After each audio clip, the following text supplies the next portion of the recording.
Dr. Atul. I am MBBS, MS and MCH neurosurgeon, and I have done my MCH neurosurgery from PGH Chandigarh. Today I am going to speak a little about low back pain.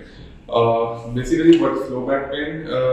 It's like कहीं भी lower back में अगर pen हो जो कि सिर्फ या back पे या किसी भी टांग में रेडिएट कर रही हो तो उसको न्यूरोसर्जिकल प्रॉब्लम की तरह देखा जाता है। तो बेसिकली लो बैक पेन सबसे कॉमन प्रॉब्लम है लोगों का, जो कि हमारी ओपीडी में पेशेंट्स आते हैं।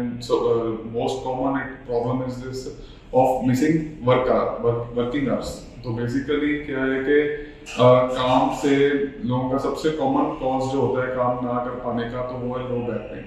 तो सबसे पहले हम बात करेंगे कि लो बैक पेन के रिस्क फैक्टर क्या है। First of all it's like age related. Age 30 plus या 40 प्लस आजकल लोग due to age, due to weakening of muscles and surrounding structures, उसके कारण पेन होनी शुरू हो जाती है, जिससे कि नर्व्स पे ऊपर प्रेशर पड़ता है और वो पेन काफ़ी सेवियर हो जाती है। दूसरा है कारण सबसे मोस्ट कॉमन आजकल ओबेसिटी या ओवरवेट। तो वेट ज़्यादा होने की वजह से स्पाइन के ऊपर स्ट्रेस बढ़ जाता है, जिसकी वजह से जो डिस्क की प्रॉब्लम बहुत बढ़ जाती है। तीसरा है रेगुलर सिटिंग जॉब। जो आजकल सिटिंग जॉब होती है जिसमें कि दिन में at least more than 6 hours you spend while sitting, तो उससे भी डिस्क की प्रॉब्लम और बढ़ जाती है। और दूसरा है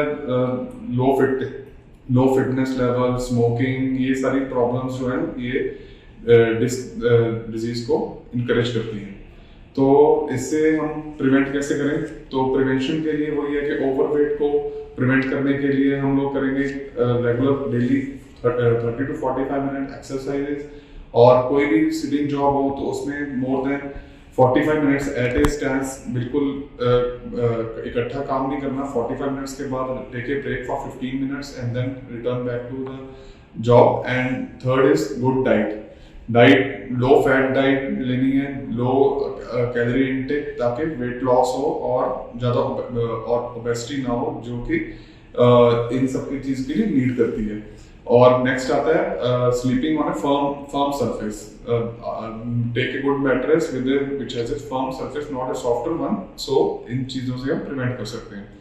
और उसके बाद आती है कि डॉक्टर को कब मिलना है। डॉक्टर को जब अगर pen which is not subsiding for more than 5 to 7 days by taking rest or something else, then you should consult a doctor. Or the pain which is severe enough, जो कि आपको लगता है कि घर पे ये चीज़ ठीक नहीं होगी, तो पेन सेवियर है तो कंसल्ट ए डॉक्टर। और आपके पास अगर पेन जो है टांग तक जा रही है, या फिर साथ में नमनेस हो रही है, या फिर यूरिनेशन में कोई प्रॉब्लम आ रही है, तो you should consult a doctor. तो इसके ट्रीटमेंट ऑप्शंस दोनों हैं, medical as well as surgical. कोई भी पेशेंट हमारे पास आता है तो हम उसे first trial of medical therapy देते हैं, जिसमें कि मसल रिलैक्सेंट्स होते हैं या फिर अदर मेडिकेशंस होती हैं। तो हम किसी पेशेंट्स को, कोई भी डिस्क का पेशेंट आता है तो उसको हम 6 हफ्ते का पहले मेडिकल मैनेजमेंट देते हैं। तो मेडिकल मैनेजमेंट में most of the patient they respond well to medical medication. अगर तो मेडिकल से पेशेंट रिस्पॉन्ड नहीं करता तो हम then we consider the patient for surgery. और सर्जरी में क्या क्या ऑप्शंस है? सर्जरी में आजकल with the recent advancement in science, तो सर्जरी बहुत ही सेफ हो गई है। आजकल वो पुराने थिंकिंग चली गई है कि हाँ, spine surgery is a very dangerous thing.